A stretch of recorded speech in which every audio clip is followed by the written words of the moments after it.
ఓం నమో వెంకటేశాయ.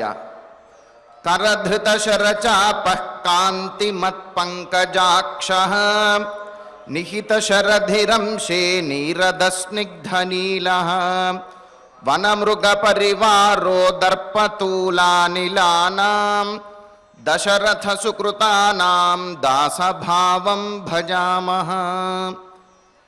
చేతియందు మహాపరాక్రమమైనటువంటి ధనస్సును కలిగి ఉన్నవాడు, కాంతి పుంజముల వలె దేదీప్యమానంగా ప్రకాశిస్తున్నటువంటి నేత్రములు గలవాడు, దశరథుని పుణ్యఫలంగా లోకోద్ధరణకై మనుష్య రూపమున అవతరించినటువంటి శ్రీరామచంద్రునికి నమస్కరిస్తూ తదభిన్న స్వరూపుడైనటువంటి ఆ శ్రీనివాసుని యొక్క దయా విశేషం చేత సమస్త మానవాళికి ధర్మ తత్పరతను సకల కార్యసిద్ధిని చేకూర్చాలన్నటువంటి సంకల్పంతో తిరుమల తిరుపతి దేవస్థానం వారు నిర్వహిస్తున్నటువంటి శ్రీమద్ రామాయణం అయోధ్యాకాండ ప్రవచన పారాయణ కార్యక్రమంలో నేటికి మనం 157వ రోజులోకి ప్రవేశించాం.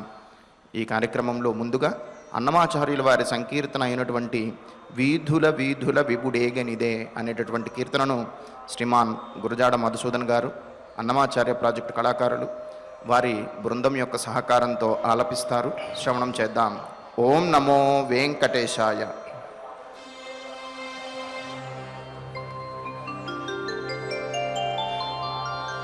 శ్రీ వెంకటపతి శిఖరము జాయదే భావింపబహువై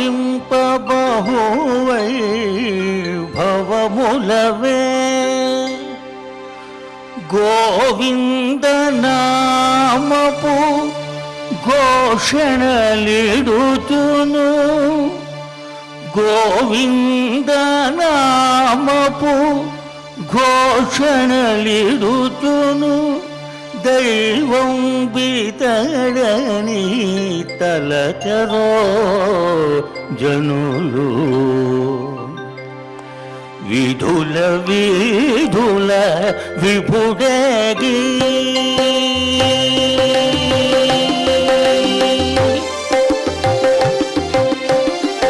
విధుల విధుల విపుడేగి నిదే మోదము తోడుత ఒకరో జనులు విధుల విధుల విపుడేగి నిదే మోదము తోడుత ఒకరో జనులు విధుల విధుల విపుడేగి నిదే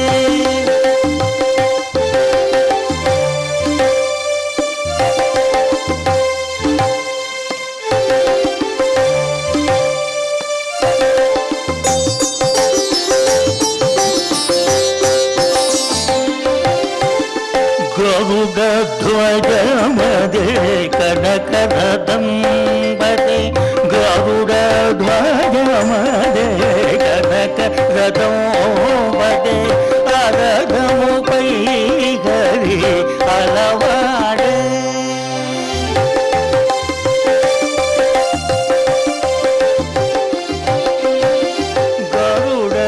గరుడధ్వజమదే కనకరదంబదే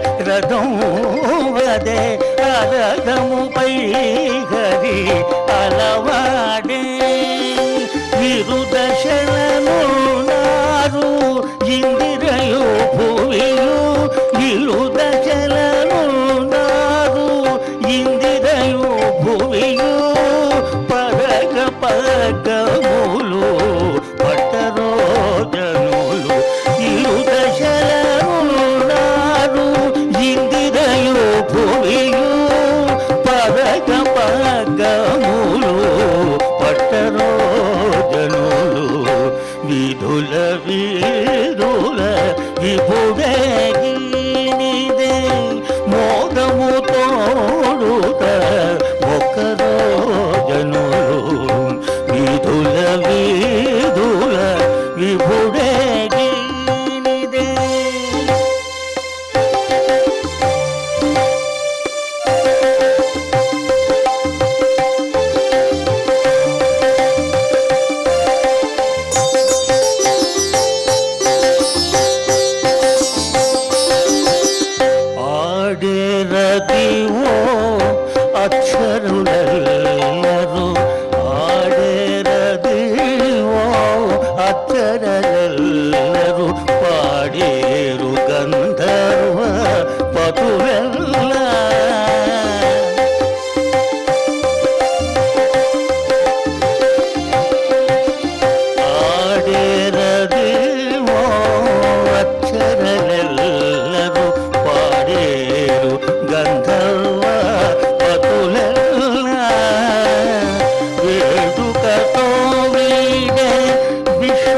విశ్వక్షేణుడు వేడుకతో వీడి విశ్వక్షేణుడు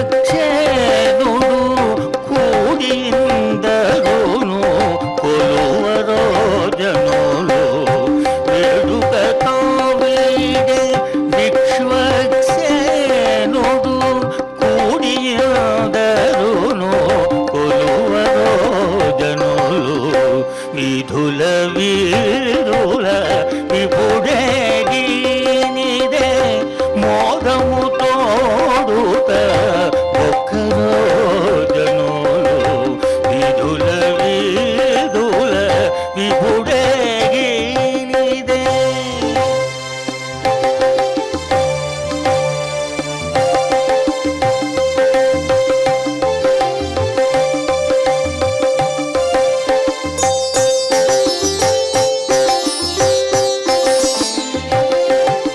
శ్రీ వెంకటపతి శిఖరము చాయదే భావింప బహువైభవములవే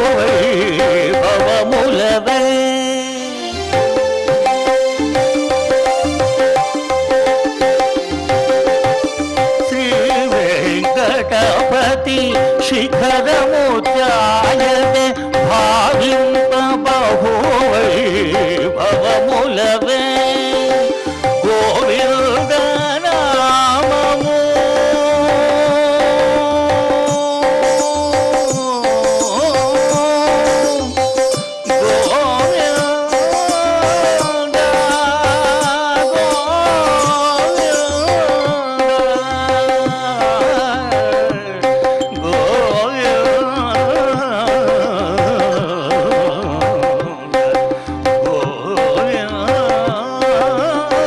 గోవింద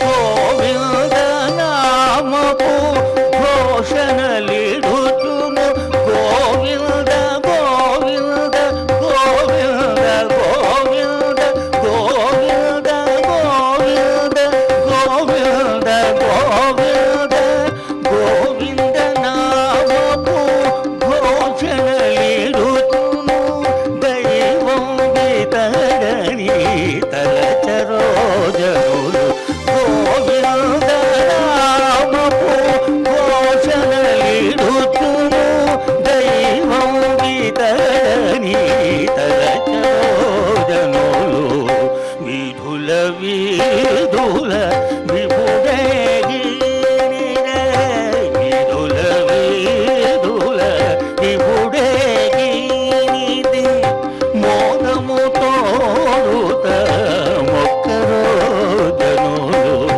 విధుల వీధుల విపుడేగినిదే విధుల వీధుల విపుడేగినిదే విధుల వీధుల విపుడేగినిదే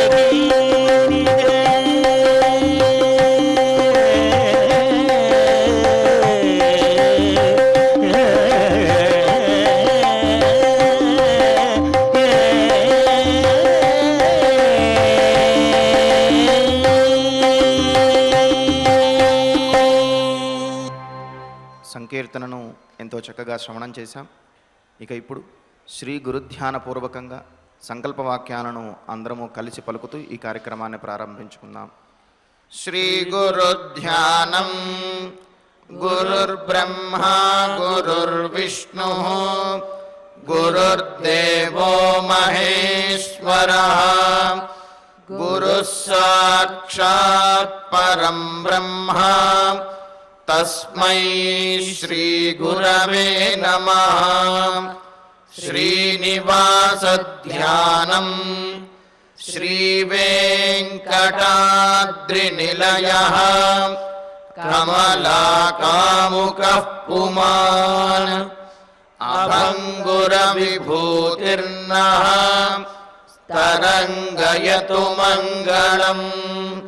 అథ సంకల్పః శ్రీమదాదివరాహ క్షేత్రే విరాజమానస్య శ్రీపద్మావతీ జానే అఖిలాండకోటి బ్రహ్మాండ నాయకస్య श्रीरामचन्द्ररूपान्तरस्य भगवतः श्रीवेङ्कटेश्वरस्वामिनः सन्निधौ हनुमत्सीतालक्ष्मण भरतशत्रुघ्न परिवार समेत श्रीरामचन्द्र परब्रह्मणः परिपूर्णानुग्रहेण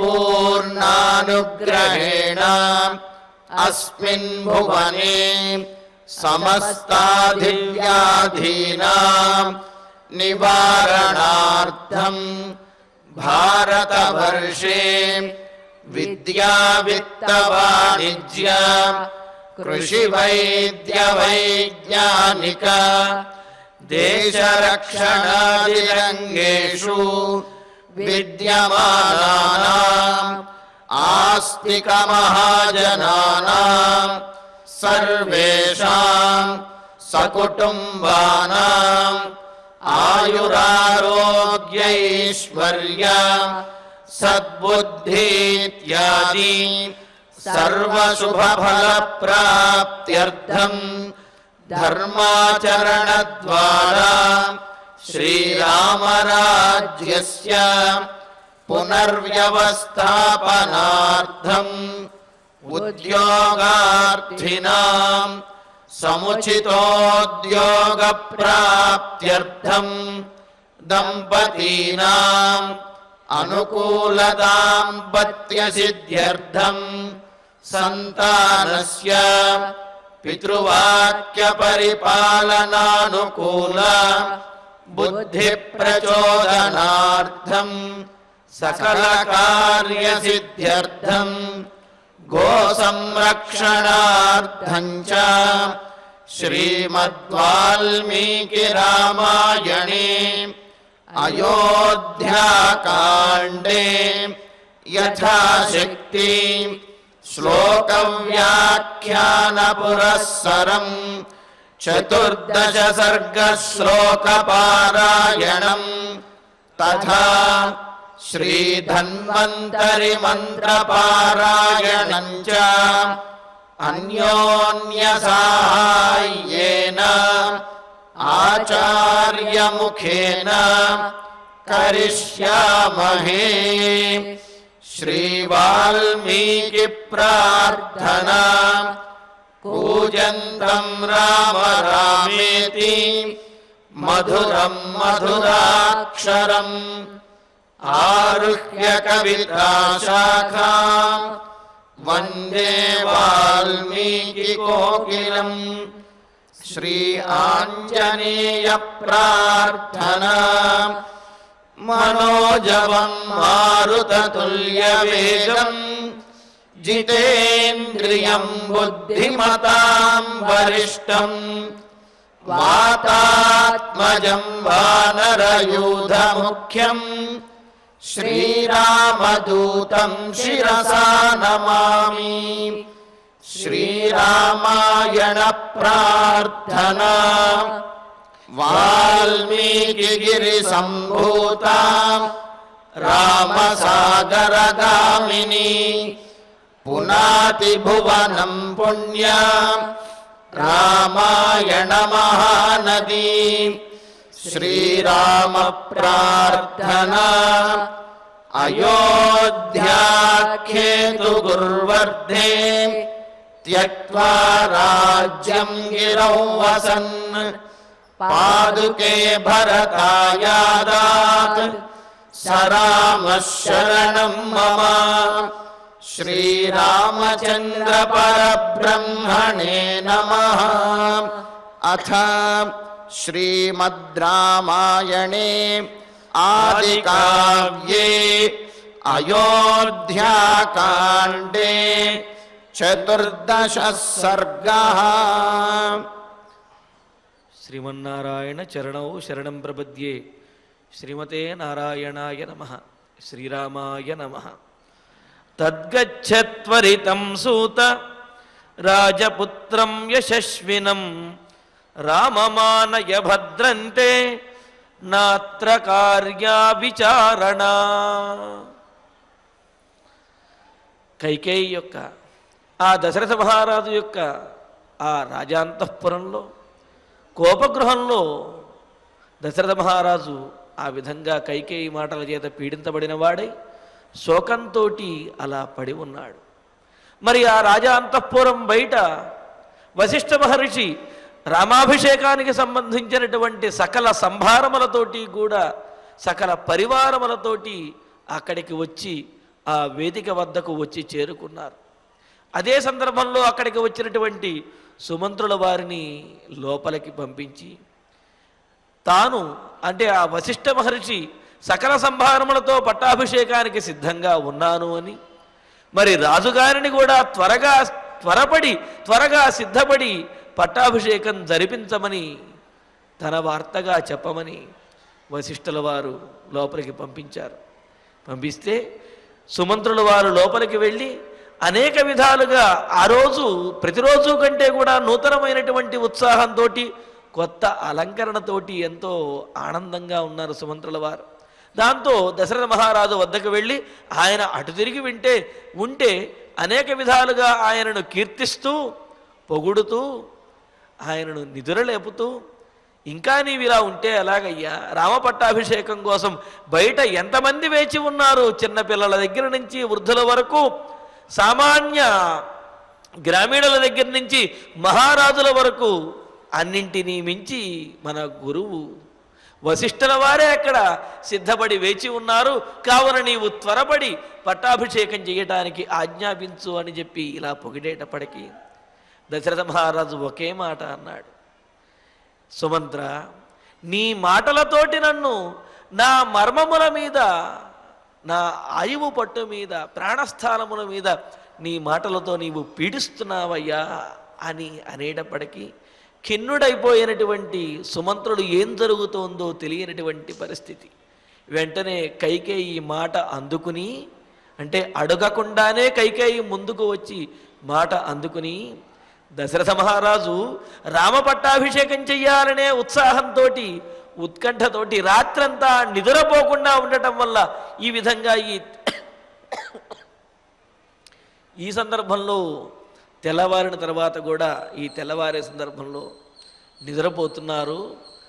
ఎవరి గురించి అయితే ఇంత పరితపిస్తున్నాడో దశరథ మహారాజు రాముడి గురించి కదా, కావున రాముడిని కనుక తీసుకువచ్చినట్లయితే దశరథుడు కొంత ఊరట చెందుతాడు, కావున నీవు వెళ్ళి రాముణ్ణి తీసుకురా అని చెప్పి అనేటప్పటికీ ఆయన సుమంత్రుల వారు చూస్తున్నారు, ఏమిటి ఇక్కడ బయట ఉన్నటువంటి పరిస్థితి ఏమిటి, అంతఃపురంలో ఎటువంటి కళ లేకుండా ఇలాగ దశరథ మహారాజు పడి ఉండటం ఏమిటి, ఇలా మాట్లాడటం ఏమిటి, కైకేయి నేను అడగకుండానే కైకేయి ముందుకు వచ్చి సమాధానం చెప్పటం ఏమిటి, దశరథుడితో మాట్లాడుతుంటే ఆయన సరిగ్గా సమాధానం చెప్పలేక ఆయన ఏదో గద్గదమైనటువంటి స్వరంతో ఒక్క మాట మాట్లాడితే వెంటనే పక్క నుంచి కైకేయి వచ్చి ఇలా సమాధానం చెప్పటం ఏమిటి అని ఆయన అనుమానంగా చూస్తూ ఉంటే నాత్ర కార్య విచారణ అంటూ సుమంత్రుడితో అంటున్నది.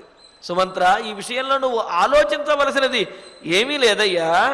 సూత సారథి అయినటువంటి ఆంతరంగికుడు అయినటువంటి సుమంత్ర, తత్వరితం గచ్చ.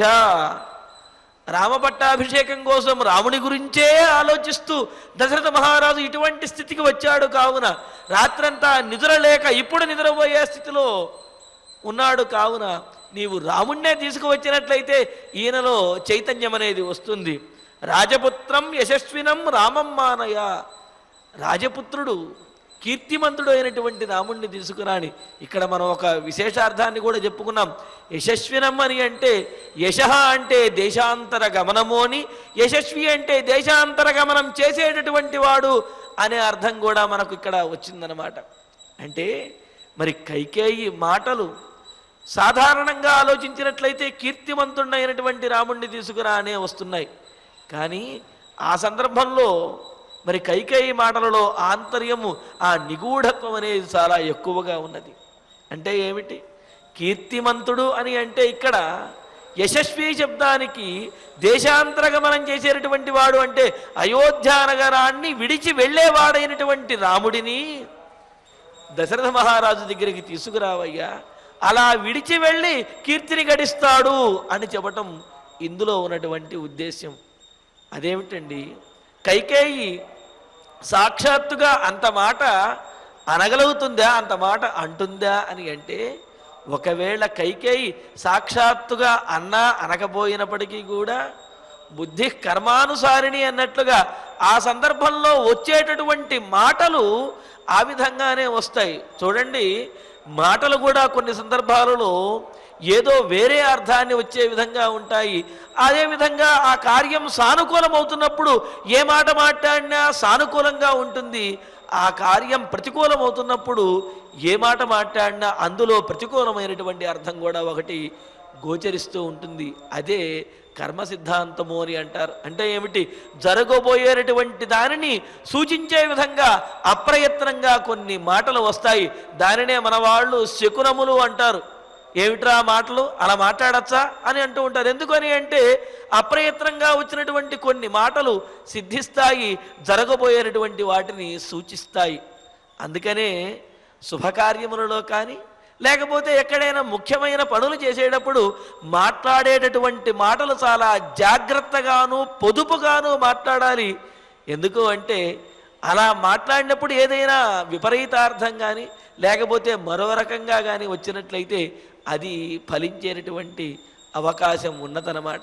దీనికి మనకు అనేకమైనటువంటి తార్కాణాలు, యజ్ఞయాగాదులు వేసేటటువంటి ఋషులు కానివ్వండి, వీళ్ళు ఆ మంత్రం ఉచ్చరించేటప్పుడు స్వరదోషం వల్ల ఒకరు వధించబడాలి అని చెప్పినటువంటి మంత్రము వేరొకరు వధించబడే విధంగా పరిణమించే సన్నివేశాలు కూడా మనం చూస్తూ ఉంటాం. అలాగా మరి ఆ మాటలు ఆ కర్మను బట్టి అక్కడ ఉన్నటువంటి సందర్భాన్ని బట్టి కొన్ని మాటలు ఆ విధంగా దొర్లుతాయి. ఆ మాటలలోనే జరగబోయేటటువంటి విషయం కూడా సూచించబడుతుంది అని మనకు పెద్దలు తెలియజేస్తున్నారు. అందుకనే శుభకార్యములలోనూ అదేవిధంగా ముఖ్యమైనటువంటి కార్యములలోనూ మాట్లాడేటప్పుడు చాలా జాగ్రత్తగా మాట్లాడాలి. అక్కడ చమత్కారం ముఖ్యం కాదు, జరిగేటటువంటి కార్యం ముఖ్యము అన్నట్లుగా చాలా సావధానంగా ఉండాలి అని చెబుతారు. మరి ఇక్కడ కైకేయి చెప్పినటువంటి మాట, యశస్వినం రామం ఆనయ, కీర్తిమంతుడైనటువంటి రాముణ్ణి తీసుకురా అని చెప్పి అన్నది సాధారణంగానే ఉన్నది. కానీ యశస్వి శబ్దానికి మరొక అర్థం ఏమిటి నిఘంటువుల్లో చెప్పినది. యశస్వి అంటే దేశాన్ని విడిచిపెట్టి వెళ్ళేవాడైనటువంటి అయోధ్యా నగరాన్ని విడిచి వేరే చోటకు వెళ్ళేటటువంటి వాడైన రాముణ్ణి తీసుకురా అంటే ఏమిటి, రామ వనవాసం అనేది ఈ వాక్యంలోనే ఇక్కడ మనకు సూచించబడుతున్నది. మరి కైకేయి యొక్క ఆంతర్యం కూడా అదే ఉన్నది. కావున అటువంటి రాజపుత్రుడైనటువంటి దశరథ మహారాజుకి అత్యంత ప్రియమైనటువంటి వాడైన కీర్తిమంతుడైనటువంటి దేశాంతర గమనం చేయబోయేటటువంటి రాముణ్ణి తీసుకురావయ్యా. తే భద్రమస్తు సుమంత్రా, నీకు మంగళమగుగాక అంటే చూడండి, ఇక్కడ తే భద్రమస్తు మంగళమగుగాక అంటే ఇక నువ్వు ఇక్కడ ఉండొద్దు, వెంటనే బయలుదేరు అని చెప్పడం ఇందులో ఉన్న ఉద్దేశం అన్నమాట. ఎవరైనా మాట్లాడుతూ ఉన్నారనుకోండి, మాట్లాడిన తర్వాత బాగుందండి ఇంకా చాలు అన్నారు అంటే ఇంకా చెప్పేది ఆపండి అని అర్థం అన్నమాట. అంతే కదా, మనం మాట్లాడుతున్నప్పుడు బాగుందండి అని చెప్పి అంటే అలాగా ఇక్కడ కూడా తే భద్రమస్తు నీకు మంగళమగుగాక అంటే ఇక నేను చెప్పవలసింది చెప్పాను, నువ్వు చేయవలసింది చెయ్యి అని చెప్పటం ఇందులో ఉద్దేశ్యం. ఆ విధంగా చెప్పిన తర్వాత మరి సుమంత్రుల వారిలో దశరథ మహారాజును చూస్తే అనేకమైనటువంటి ఆలోచనలు, అనేకమైన ఆందోళనలు, అనుమానాలు కలుగుతూ ఉంటే నాత్రకార్య విచారణ, నువ్వు ఇక్కడ ఉండి విచారణ చేయవలసినటువంటి అవసరం లేదు. రాముణ్ణి వచ్చావంటే అన్నీ చక్కబడతాయి, నువ్వేమి ఆందోళన పడవద్దు ఇది ప్రత్యువాచ. ఈ విధంగా కైకేయి సుమంత్రుల వారికి సమాధానం చెప్పింది. సుమంత్రుల వారు దశరథునితో మాట్లాడుతుంటే కైకేయి అడగకుండానే వచ్చి సుమంత్రుడికి సమాధానం చెప్పి రాముణ్ణి తీసుకురమ్మని అక్కడ నుంచి పంపిస్తే సమన్యమాన కళ్యాణం హృదయేన నందచ నిర్జగామచ సంప్రీత్య త్వరితో రాజశాసనాత్. పైగా ఆమె చెప్పింది కూడా తన మాటగా చెప్పలేదు, ఇది రాజశాసనంగా చెప్పింది. రాముడిని చూడాలి అని చెప్పి దశరథుడు కోరుకుంటున్నాడు అని చెబితే మరి అది రాజశాసనమే కదా. అందుకని ఆ రాజశాసనంగా భావించినటువంటి వాడై, పైగా కైకేయి రామ పట్టాభిషేకానికి విఘాతం కలిగిస్తుందేమో అన్న ఆలోచన కూడా సుమంత్రుల వారికి కూడా కనీసం ఊహలో కూడా లేదు. అసలు రామ పట్టాభిషేకం ఆగుతుంది అనే ఆలోచన కూడా అయోధ్య నగరంలో ఉన్నటువంటి ఎవరికీ కూడా లేదు. ఒక్క కైకేయికి, అదేవిధంగా మరి ఆ మందరకి ఉన్నది. కైకేయి మాటల వల్ల దశరథునికి కూడా అటువంటి స్థితి వచ్చినది తప్ప ఇంకెవరికి కూడా అయోధ్య ప్రజలలో ఎవరికీ కూడా రామ పట్టాభిషేకం ఆగుతుంది అనే ఆలోచన లేదు. మరి ఇక్కడ దశరథుని చూసి కొంత ఆందోళన చెందినటువంటి వాడైనప్పటికీ సుమంత్రుడు కైకేయి మాటల చేత ఓహో ఇందుకే అయ్యుంటుందిలే, కైకేయి చెబుతున్నదిగా అని అనుకుని రాజాజ్ఞగా భావించి సహా ఆ సుమంత్రుడు హృదయేన కళ్యాణం మన్యమానః, తన మనస్సులో జరగబోయేటటువంటి రామ పట్టాభిషేకము అనే శుభమును తలసుకుంటూ ఆయన ఆనందంగా మన్యమానః తలుస్తున్నటువంటి వాడై, ఆలోచిస్తున్నటువంటి వాడై, చూడండి ఏదైనా శుభకార్యం జరగబోతున్నది అంటే, లేకపోతే ఏదైనా లాభం మనకు కలగబోతున్నది అంటే ఆ శుభమును ఆ లాభమును కూడా మన మనస్సులో తలుచుకుంటూ ఉత్సాహంతో, పూర్వం కంటే కూడా ఎంతో ఉత్సాహంతో ఉంటాం. మరి అదేవిధంగా కైకేయి మాటలతోటి కొంత ఊరట చెందినటువంటి సుమంత్రుడు కళ్యాణం మన్యమానః, రామ పట్టాభిషేకము అనే శుభమును మన్యమానః మనస్సులో ఆలోచిస్తున్నవాడై ననందచ ఆనందించాడు. చాలా ఆనందిస్తూ ఉత్సాహంతో రాజశాసనాత్, రాజాజ్ఞ వలన, రాజాజ్ఞతోటి అంటే ఏమిటి, రాముణ్ణి గనక తీసుకువస్తే రాజు కొంత సాంత్వనపడతాడు, రాజు రాముడిని చూడాలనుకుంటున్నాడు అనే రాజాజ్ఞతోటి త్వరిత తొందరపడుతున్నటువంటి వాడై. ఎందుకు అంటే రామ పట్టాభిషేకం సమీపిస్తూ ఉన్నది. దశరథుడేమో ఈ విధంగా నిద్రకు వశమైపోయినటువంటి వాడిలాగా, ఆయన శక్తిహీనుడిలాగా అలా పడి ఉన్నాడు. రాముడు వస్తే గాని ఆయనలో చైతన్యం రాదు. రాముడు వచ్చిన తర్వాత మరి ఆయనలో చైతన్యం వచ్చి ఆయన సిద్ధపడి రామ పట్టాభిషేకం జరిపించాలి. ఆ పట్టాభిషేకాన్ని బయట అందరూ కూడా కోరుకుంటున్నారు. అందుకనే త్వరిత తొందరపడుతున్నటువంటి వాడై, అంటే రామ పట్టాభిషేకానికి ఏమాత్రము ఆలస్యం జరగకూడదు, దశరథుడు ఎప్పుడు ఆనందంగానే ఉండాలి అనే కోరికతోటి తొందరపడుతున్న వాడై సంప్రీత్య చాలా ఇష్టంతో, అంటే పిలుచుకు రమ్మనంగానే అబ్బా నేను అంత దూరం వెళ్ళి మళ్ళీ ఇప్పుడు పిలుచుకు రావాలా అన్నట్లు కాకుండా, చూడండి ఉత్సాహంగా ఉన్నప్పుడు ఏ పని చెప్పినా సరే ఉత్సాహంగానే చేస్తారు. ఉత్సాహం లేనప్పుడు చిన్న పని చెప్పినప్పటికీ కూడా ఆ పని చెయ్యటానికి మనస్సు అంగీకరించదు, చెయ్యటానికి వెళ్ళరు. కానీ ఇక్కడ సుమంత్రులలో ఉన్నటువంటి ఉత్సాహం, ద్విగుణీకృతమైనటువంటి ఉత్సాహంతో త్వరిత తొందరపడుతున్నటువంటి వాడై సంప్రీత్య చాలా ఇష్టంతో, ఉత్సాహంతో నిర్జగామ బయలుదేరి వెడుతున్నాడు రాముడి దగ్గరికి ఆ రాజాంతఃపురంలోంచి. సరే ఆ రాజాంతఃపురం దగ్గరికి, ద్వారం దగ్గరికి వచ్చేటప్పటికి సుమంత్రుల వారు ఆ అంతఃపురంలోకి ప్రవేశించే సమయంలో ఆ తెల్లవారుజామున అంతఃపురం ముందు వశిష్ఠుల వారు, వారి యొక్క పరివారము, అదేవిధంగా కొంతమంది వెనకాల రాజులు, కొంతమంది ప్రజలు ఉన్నారు. మరి సుమంత్రుడు లోపలికి వెళ్ళి అలా దశరథ మహారాజుతోటి మాట్లాడి ఆ కైకేయి యొక్క ఆజ్ఞతో బయటికి వచ్చి రాముడిని పిలుచుకురావడం కోసం బయటికి వచ్చేటప్పటికీ ఆ రాజాంతఃపుర ద్వారం దగ్గర జనమందరూ కిక్కిరిసిపోయి ఉన్నారు.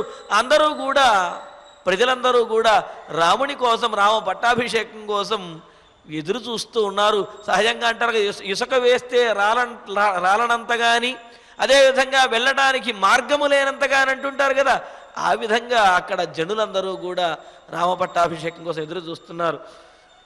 సుమంత్రశ్చింతయామాస త్వరితం చోదితస్తదా వ్యక్తం రామాభిషేకార్థం ఇహాయాస్యతి ధర్మవితు. మరి ఆ అంతఃపురంలోంచి బయటకు వస్తూ సుమంత్రుల వారు ఆలోచిస్తూ ఉన్నారు. ఏం ఆలోచిస్తున్నారంటే, తయా త్వరితం బోధిత, ఆ కైకేయి చేత చాలా తొందర పెడుతూ ఆజ్ఞాపించబడిన, తొందర పెడుతూ రాజాజ్ఞను తెలియజేయబడినటువంటి సుమంత్ర, ఆ సుమంత్రుడు కైకేయి కూడా సామాన్యంగా చెప్పలేదు. ఎదుటివారిని ఆలోచించకుండా, ఎదుటివారికి ఆలోచించేటటువంటి సమయం ఇవ్వకుండా వారిని తన మాటలకు వశం చేసుకునేటువంటి పద్ధతి ఒకటి ఏమిటంటే ఊరినే హడావిడి పెట్టేసి కంగారు పెట్టేసి ఎదుటివారు ఆలోచించకుండా తమ మాట మాత్రమే వినే విధంగా చేయటం అనేది ఒక పద్ధతి అనేది ఉన్నది కదా.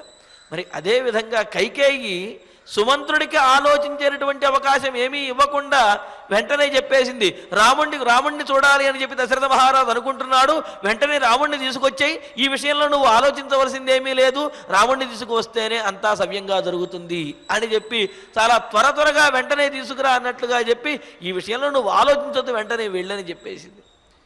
అనేటప్పటికి వెంటనే సుమంత్రుడు వారు బయలుదేరి, అయితే బయలుదేరిన తర్వాత చిన్న ఆలోచన చేస్తున్నారు. ఏమని అంటే, ఇలా కైకేయి చేత తొందర పెడుతూ బోధించబడినటువంటి సుమంత్రుడు ధర్మవిత్ రామ వ్యక్తం అభిషేకార్థం ఇహ ఆయాస్యతి.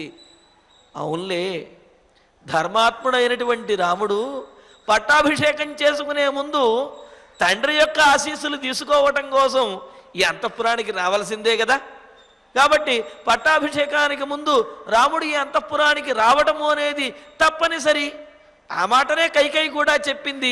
కాబట్టి దీంట్లో నేను ఎక్కువగా ఆలోచించవలసింది ఏమున్నది అనుకుంటూ ధర్మవితు, ధర్మం తెలిసినటువంటి వాడైనటువంటి రాముడు వ్యక్తం తప్పకుండా ఇహాయాస్యతి, దశరథుని యొక్క ఆశీస్సులు తీసుకోవటం కోసం ఇక్కడకు తప్పనిసరిగా అంతఃపురంలోకి వస్తాడు కదా అని అంటున్నాడు. అంటే దీని ద్వారా మనం తెలుసుకోవాల్సింది ఏమిటి అంటే, ఏదైనా గొప్ప పని, ఏదైనా శుభకార్యం, ఏదైనా దైవకార్యం చేస్తున్నప్పుడు మన ఇంట్లో ఉన్నటువంటి మన పెద్దల యొక్క ఆశీస్సులను తీసుకుని వారికి నమస్కరించి ఆ తరువాత ఆ దైవకార్యం కానీ శుభకార్యం కానీ ఆచరించడం అనేది మన సంప్రదాయం. అందుకనే ఇక్కడ సుమంత్రుల వారు కూడా ఏమంటున్నాడు, పట్టాభిషేకం చేసుకుపోయేటటువంటి రాముడు దశరథుని యొక్క ఆశీస్సుల కోసం తప్పనిసరిగా ఈ అంతఃపురంలోకి రావాల్సినదే కదా. అందుకనే కైకేయి రాముణ్ణి అంతఃపురంలోకి తీసుకురమ్మని చెప్పి త్వరగా తీసుకురమ్మని నన్ను పంపించిందిలే అని అనుకుంటూ, మరి రాముడు ధర్మాత్ముడు కావున ఈ ధర్మాన్ని తప్పనిసరిగా పాటిస్తాడు. అందుకనే వ్యక్తం తప్పకుండా ధర్మం తెలిసినటువంటి రాముడు అభిషేకార్థం, పట్టాభిషేకం కొరకు, అంటే పట్టాభిషేకం చేయించుకోవడానికి పట్టాభిషేకం చేసే ముందు ఇహాయాస్యతి, ఇక్కడకు వస్తాడు కదా, ఇది చింతయామాస అని సుమంత్రుల వారు ఆలోచిస్తున్నాడు. రాముడు ఇక్కడికి రాకుండా పట్టాభిషేకం ఎట్లా జరుగుతుంది? అందుకనే రామ పట్టాభిషేకం జరిపించడం కోసమే కైకేయి రాముణ్ణి త్వరగా తీసుకురా ముందు ఇక్కడికి దశరథుని దగ్గరికి అంటున్నది. రాముడు కూడా మరి దశరథుని యొక్క ఆశీస్సులు తీసుకోకుండా, ఆయనకు నమస్కరించకుండా పట్టాభిషేకం చేయించుకోడు కావున అందుకోసమే కైకేయి రాముణ్ణి అంతఃపురానికి తీసుకురమ్మంటున్నది అని చెప్పి ఆలోచిస్తూ ఆనందిస్తూ ఉన్నాడు. ఆనందిస్తూ ఇతి సూతో మతింగృత్వా హర్షేణ మహతావృత నిర్జగామ మహాబాహో రాఘవస్య తిదృక్షయా. ఇతి, ఈ విధంగా సుమంత్రుల వారు సూత మతింగృత్వ, సూతుడైనటువంటి సారథి అయినటువంటి దశరథుని యొక్క మంత్రి అయినటువంటి ఆ సుమంత్రుడు మతింకృత్వ అనుకుని ఆలోచించి ఆనందంతో మహతా హర్షేణ వృత, ఎంతో ఆనందించినటువంటి వాడై, ఎంతో ఆనందించి మహాబాహో రాఘవస్య, గొప్ప భుజబల సంపన్నుడైనటువంటి మహాబాహుం ఇచ్చామోహి మహాబాహుం అనే కదా ప్రజలందరూ ఉంది. బాహుబల పరాక్రమ సంపన్నుడైనటువంటి వాడే రాజుగా ఉండాలి కావున అటువంటి రాతరికపు లక్షణములు కలిగినటువంటి వాడైన రాఘవస్య, శ్రీరాముని యొక్క దిదృక్షయ, దర్శనము కోసము, దర్శించుకోవాలి అనే కోరికతోటి నిర్జగామ. ఇక్కడ ఆనాడు అంటే ఆ పట్టాభిషేక సందర్భంలో మొదట దశరథుని చూచి ఆనందించాలి అనుకున్నాడు సుమంత్రుడు. అందుకనే అంతఃపురం దగ్గరికి వచ్చాడు. తర్వాత రాముణ్ణి చూసి ఆనందించాలి అనుకున్నాడు. అందుకనే ఇక్కడ చూడండి, కైకేయి రాముడి దగ్గరికి వెళ్ళమనగానే ఎంతో ఆనందంగా వెళుతున్నాడు. వెళితే ఏమనుకుంటున్నాడు, రాచరికపు లక్షణములు కలిగినటువంటి రాముణ్ణి చూడాలి, ఈ సందర్భంలో చూడాలి అనే దిదృక్షయ, చూడాలనే కోరికతోటి నిర్జగామ.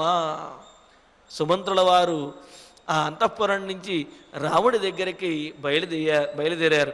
బయలుదేరితే సాగరక్రాద సంకాశాత్ సుమంత్రోంతఃపురం శుభాత్ నిష్క్రమ్య జన సంబాధం దదర్శ ద్వారమగ్రతః.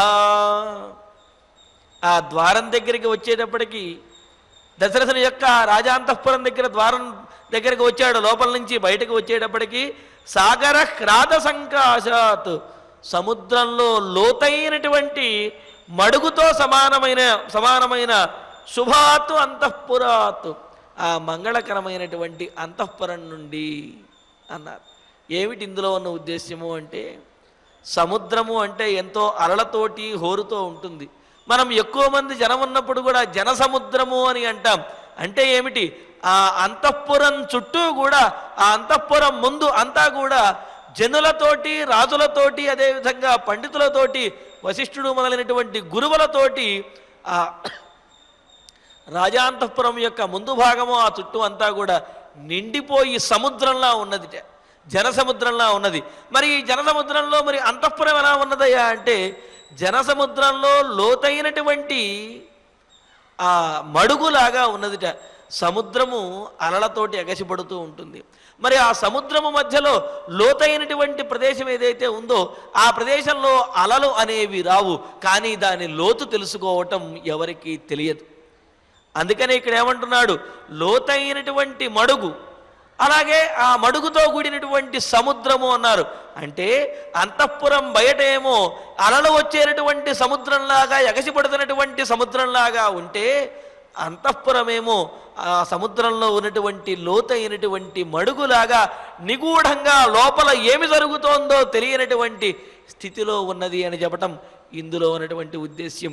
మరి జరుగుతున్నటువంటి తంతు కూడా అదే కదా. అందుకనే సాగర హ్రాద సంకాశాత్, సముద్రం మధ్యలో ఉన్నటువంటి లోతైనటువంటి మడుగులాగా ఉన్న శుభాత్, మంగళకరమైనటువంటి అంతఃపురాత్, అంతఃపురము నుండి నిష్క్రమ్య బయటకు వచ్చాట. బయటకు వచ్చి అగ్రతః జనసంబాధం ద్వారం దదర్శ. మరి అంతఃపురం బయటకు వచ్చిన తర్వాత అల్లంత దూరంలో అంతఃపుర ప్రాంగణానికి ఉన్నటువంటి ప్రధాన ద్వారం కనిపిస్తున్నది. ఆ ప్రధాన ద్వారం అంతా కూడా జనంతో కిక్కిరిసిపోయి వెళ్ళడానికి దారి లేనంతగా, ఎవరూ కూడా కదలలేనంతగా ఆ విధంగా జనులందరూ కూడా రామాభిషేకం కోసం విచ్చేశారు. జనులతో నిండి ఉన్నటువంటి ఆ ద్వారాన్ని చూచి ఆ సుమంత్రుల వారు మరింత ఆనందంగా ముందుకు కొనసాగుతున్నారు. ఇక్కడ అంతఃపురాతని ప్రత్యేకంగా చెప్పడంలో ఉద్దేశం ఏమిటి అంటే, ఇందులోనూ కూడా సముద్రంలో ఉన్నటువంటి మడుగులాగా ఉన్నటువంటి అంతఃపురం అని చెప్పడంలో ఉద్దేశం ఏమిటి అంటే, అసలు అంతఃపురము అంటేనే లోపలేమి జరుగుతుందో బయటకు తెలియదు. అదేవిధంగా ఆ రాజాంతఃపురంలోకి వెళ్ళినటువంటి వారైనప్పటికీ కూడా చాలా జాగ్రత్తగా ఉండాలి అని అంటారు. బహువృత్తాంతాన్ని రాజకులాని నామా అని అంటారు. ఆ లోపల ఏం జరుగుతుందో తెలియదు, బయటకేదో చాలా అలంకరణగా కనిపిస్తోంది కదా అని చెప్పి సావధానంగా కాకుండా, అప్రమత్తతగా లేకుండా కనుక వెళ్ళినట్లయితే అక్కడ ప్రమాదాలను ఎదుర్కోవలసినటువంటి పరిస్థితి వస్తుంది. అందుకనే అంటారు, నదీనాం శస్త్రపాణినాం నఖీనాం శృంగిణాం తథా విశ్వాసో నైవ కర్తవ్య స్త్రీషు రాజకులేషు చ అని చెబుతూ, నదులను, అదేవిధంగా శస్త్రం ధరించినటువంటి వారిని, గోళ్ళు కలిగినటువంటి జంతువులని, అదేవిధంగా రాజాంతఃపురములను కూడా నమ్మరాదు. ఎందుకంటే ఎప్పుడు ఏం జరుగుతుందో తెలియదు, ఎప్పుడు ఏ ఆపద వచ్చి పడుతుందో తెలియదు. అసలు జరిగేది ఎవరికి కూడా పాలు పోయినటువంటి పరిస్థితిలో ఉంటుంది. అందుకనే ఆ విధంగా లోతు ఎంతో తెలియనటువంటి మడుగులా ఉన్నది అని చెప్పడంలో ఉద్దేశ్యం ఏమిటి అంటే, లోపల ఏం జరుగుతోందో అనే విషయం బయట ఉన్నటువంటి జనసముద్రానికి ఎవరికి కూడా తెలియదు అని చెప్పటం ఉద్దేశ్యం. అందుకనే ఇక్కడ సాగర హ్రాద సంకాశాత్ అని చెప్పి ఆ అంతఃపురాన్ని పోల్చారు. పైగా సముద్రము లోపల ఉన్నటువంటి, పూర్తిగా లోపలికి వెళితే అక్కడ అగ్నిపర్వతాలు కూడా ఉంటాయట. దానినే బడబాగ్ని అని అంటారు. బడబాగ్ని అని అంటే సముద్రం లోపల ఉండేటటువంటి అగ్ని. ఆ అగ్ని పర్వతాలు పగిలినప్పుడు అగ్ని బయటకు వస్తుందిట. అంటే తీవ్రమైనటువంటి తుఫానులు, ఉప్పెనులు వచ్చినప్పుడు ఆ అగ్ని బయటకు కూడా వస్తుంది అని అంటారు. అలాగే బయట అలలు వచ్చేటటువంటి సముద్రంలా కనిపిస్తున్నప్పటికీ కూడా అయోధ్య నగరము ఈ అంతఃపురం మాత్రము లోపల అగ్నిపర్వతములను దాచుకున్నటువంటి సముద్రంలో ఉన్న మడుగులాగా ఉన్నది. మరి ఆ అగ్నిపర్వతం ఎవరో కాదు, కైకేయి అన్నమాట. అందుకనే ఇక్కడ సాగరహ్రాత సంకాశాత్ అని చెప్పి కవి ప్రయోగించారనమాట. అలాంటి అయితే ఆ విషయాన్ని కూడా సుమంత్రుల వారు గ్రహించలేదు. కైకేయి రాముడిని పిలుచుకురామంటున్నది పట్టాభిషేకం కోసమే అనుకుని అంతఃపురం నుంచి బయటకు వచ్చేటప్పటికి అక్కడ కూడా జనులందరూ కూడా కిక్కిరిసిపోయి ఎంతో ఉత్సాహంతో ఉన్నారు. ఉత్సాహంతో ఉండి రామ పట్టాభిషేకం కోసం ఎదురు చూస్తున్నారు. మరి ఆ జనుల యొక్క ఉత్సాహం ఎలా ఉన్నదో చెబుతూ ఈ సర్గని పూర్తి చేస్తున్నారు. తతః పురస్తాత్ సహసా వినిర్గతో మహీపతీన్ ద్వారగతో విలోకయన్ దదర్శ పౌరాన్ వివిధాన్ మహాధనాన్ ఉపస్థితాన్ ద్వారముపేత్యవిష్ఠితాన్. ఇంకా రాజాంతఃపురం నుంచి బయటకు వచ్చేటప్పటికీ ఆ ప్రధాన ద్వారం దగ్గర అందరూ కూడా రాజులు, గురువులు, ప్రజలు అందరూ కూడా ఎదురు చూస్తూ ఉన్నారు రామ పట్టాభిషేకం కోసం. ఎలా ఉన్నారు వారు? తతః ఆ తర్వాత సుమంత్రుడు బయటకు వచ్చిన తర్వాత సహసా వినిర్గత, మరి త్వరగా వస్తున్నాడు సుమంత్రుడు కూడా. ఎందుకని? రాముణ్ణి వెంటనే పిలుచుకురావాలి, పట్టాభిషేకం వెంటనే ప్రారంభించాలి అని చెప్పి. వినిర్గత అంతఃపురం నుంచి బయటకు వచ్చిన వాడై ద్వారగత ఆ ప్రధాన ద్వారం దగ్గరికి వచ్చేటప్పటికీ పురస్తాత్ మహీపతీన్ విలోకయన్, ఎదురుగా ఎంతోమంది రాజాధిరాజులందరూ కూడా రామ పట్టాభిషేకం కోసం ఎదురు చూస్తూ ద్వారే వసంతి వరవేత్ర హతోత్తమాంగా అని అన్నట్లుగా, మరి రాజులు అంటే కనుక వారెంతో రాజఠీవితోటి వారిని ఎవరూ అంటుకోకుండా వారి పరివారంతో ఉండాలి. కానీ ఎక్కడ ఆ ప్రధాన ద్వారం దగ్గర రామ పట్టాభిషేకం కోసం రాజులే కిక్కిరిసిపోయి నుంచున్నారట. ఒకరికి ఒకరు తగులుతూ రాజులందరూ కూడా కిక్కిరిసిపోయి నుంచున్నారట. అంటే ఏమిటి? రామ పట్టాభిషేకం మీద అక్కడ ఉన్నటువంటి ఆ సామంతరాజులకి, ఆ మిగతా వారికి, వీరందరికీ ఉన్నటువంటి ఆ ఉత్సుకత అంత గొప్పదనమాట. అందుకనే మహీపతీన్ రాజులను విలోకయన్ చూస్తూ పశ్చాత్ ఆ తరువాత ద్వారముపేత్యవిష్ఠితాన్ ద్వారం దగ్గరకు వచ్చి, అంటే ఏమిటి? మరింత దగ్గరగా ద్వారం దగ్గరకు వచ్చి నిలబడినటువంటి ఉపస్థితాన్ దగ్గరగా వచ్చి నిలబడినటువంటి మహాధనాన్ చేతిలో అనేకమైనటువంటి బహుమతులను ధరించి ఉన్నారు. ఎందుకు అంటే పట్టాభిషేకం అయిన తర్వాత రాముడికి నమస్కరించి రాముడికి సమర్పించడం కోసం అనేకమైనటువంటి బహుమతులను ఆ రాజులు, ప్రజలు వీరందరూ కూడా చేతిలో పట్టుకొని సిద్ధంగా ఉన్నారు. ఈ విధంగా కిక్కిరిసిపోతూ ఒకరికి ఒకరు తగులుతూ రాజుల దగ్గర నుంచి సామాన్యుల వరకు కూడా అందరూ తమ చేతిలో తమ తమ శక్తికి తగినటువంటి ఆ బహుమతులను ధరించి ఉండి వివిధాన్, ఈ విధంగా అనేకమైనటువంటి బహుమతులు ధరించినటువంటి వారిని దదర్శ చూశాడు. ఆ ద్వారం దగ్గరికి వచ్చి సుమంత్రుల వారు చూచారు. మరి అంతమంది రామ పట్టాభిషేకం ఎదురు చూస్తూ రాముడికి ఇవ్వాల్సినటువంటి ఆ బహుమతులను కూడా తెల్లవారుజాము నుంచే వారందరూ కూడా ధరించి ఆ రాజాంతఃపుర ప్రధాన ద్వారం దగ్గర వారందరూ కూడా వేచి ఉండటం చూసినటువంటి సుమంత్రుడిలో మరింత ఆనందోత్సాహాలు పెళ్ళివికి, మరింత ఆనందంతో వెంటనే రాముణ్ణి తీసుకురావాలి అని చెప్పి రాముని యొక్క అంతఃపురం వైపు బయలుదేరాడు. మరి ఆ తరువాత ఏం జరిగింది? రాముడితో ఏం మాట్లాడాడు? రాముడు వచ్చిన తర్వాత దశరథుడు ఏమి చెప్పగలిగాడు? ఈ విశేషాలను తరువాత సర్గలో మనం తెలుసుకుందాము. ఇక ఇప్పుడు ఆచార్యుల వారి ద్వారా శ్లోకాలను పారాయణ చేసుకుందాము. తద్గచ్చ తద్గచ్చ త్వరితం సూత త్వరితం సూత రాజపుత్రం రాజపుత్రం యశస్వినం యశస్వినం రామమానయ రామమానయ భద్రంతే భద్రంతే నాత్ర కార్య నాత్ర కార్య విచారణ సమన్యమానః సమన్యమానః కళ్యాణం కళ్యాణం హృదయేన హృదయేన ననంద చ ననంద చ నిర్జగామ చ నిర్జగామ చ సంప్రీత్య సంప్రీత్య త్వరితః త్వరితః రాజశాసనాత్ రాజశాసనాత్ సుమంత్రః సుమంత్రః చింతయామాస చింతయామాస త్వరితం చ త్వరితం చ ఉదితస్తయా ఉదితస్తయా వ్యక్తం వ్యక్తం రామోభిషేకార్థం రామోభిషేకార్థం ఇహాయాస్యతి ఇహాయాస్యతి ధర్మవిత్ ధర్మవిత్ ఇతి సూతః ఇతి సూతః మతిం కృత్వా మతిం కృత్వా హర్షేణ హర్షేణ మహతావృతః మహతావృతః నిర్జగామ నిర్జగామ మహాబాహో మహాబాహో రాఘవస్య రాఘవస్య దిదృక్షయా దిదృక్షయా సాగరహ్రదా సాగరహ్రదా సంకాశాత్ సంకాశాత్ సాగరహ్రద సంకాశాత్ సాగరహ్రద సంకాశాత్ సుమంత్రః సుమంత్రః అంతఃపురాచ్ఛుభాత్ అంతఃపురాత్ శుభాత్ నిష్క్రమ్య నిష్క్రమ్య జనసంబాధం జనసంబాధం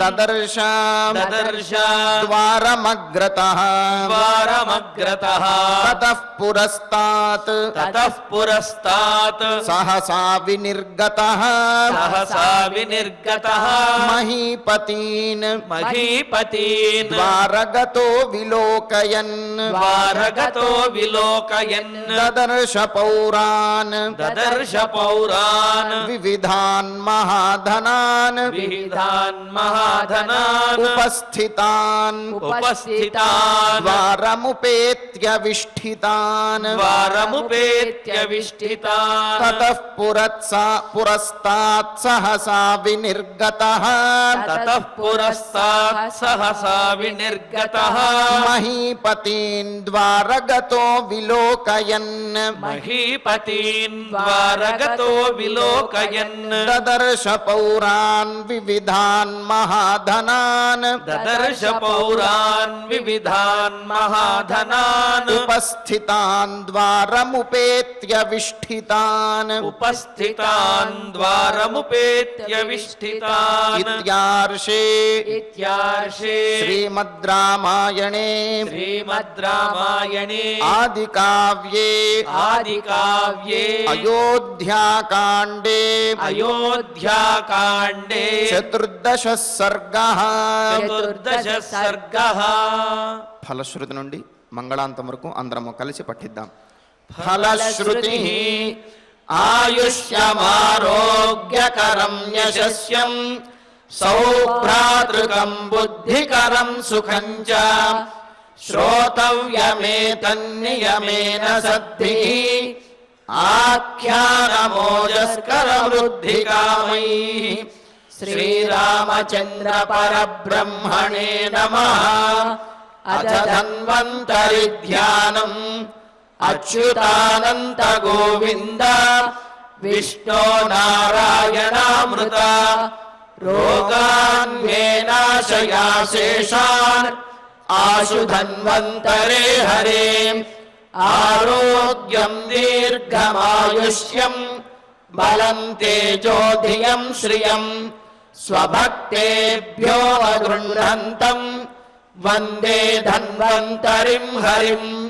ధన్వంతరేరిమం శ్లోకం భక్త్యా నిత్యం పఠంతి యే అనారోగ్యం న తేషాం స్యాత్ సుఖం జీవంతి చేచిరం. ఓం నమో భగవతే వాసుదేవాయ ధన్వంతరయే అమృతకలశహస్తాయ వజ్రజలౌకహస్తాయ సర్వామయ వినాశనాయ త్రైలోక్యనాథాయ మహావిష్ణవే స్వాహా. ఓం వాసుదేవాయ విద్మహే सुधाहस्ताय धीमहि तन्नो धन्वन्तरि प्रचोदयात् अथ नवग्रह प्रार्थना आरोग्यं पद्मबन्धुर्वितरतु नितरां सम्पदं शीतरश्मिः भूलाभं भूमिपुत्रः सकलगुणयुतां वाग्विभूतिं च सौम्यः सौभाग्यं देवमन्त्री रिपुभयशमनं भार्गवः शौर्यमार्गिः दीर्घायुः सैम्हिकेयः विपुलतरयशः केतुः आचन्द्रतारम् अरिष्टानि प्रणश्यन्तु दुरितानि भयानि च शान्तिरस्तु शुभं मेस्तु ग्रहाः कुर्वन्तु मङ्गलम् अथ क्षमा प्रार्थना यदक्षरपदभ्रष्टम् मात्राहीनं च यद्भवेत् तत्सर्वं क्षम्यतां देव नारायण नमोऽस्तु ते अथ भगवत्समर्पणम् कायेन वाचा मनसेन्द्रियैर्वा बुद्ध्यात्मना वा प्रकृते स्वभावात् करोमि यद्यत् सकलं परस्मै नारायणायेति समर्पयामि अधमङ्गलम् श्रियः कान्ताय कल्याणनिधये निधयेऽर्थिनाम् श्रीवेङ्कटनिवासाय श्रीनिवासाय मङ्गलम्।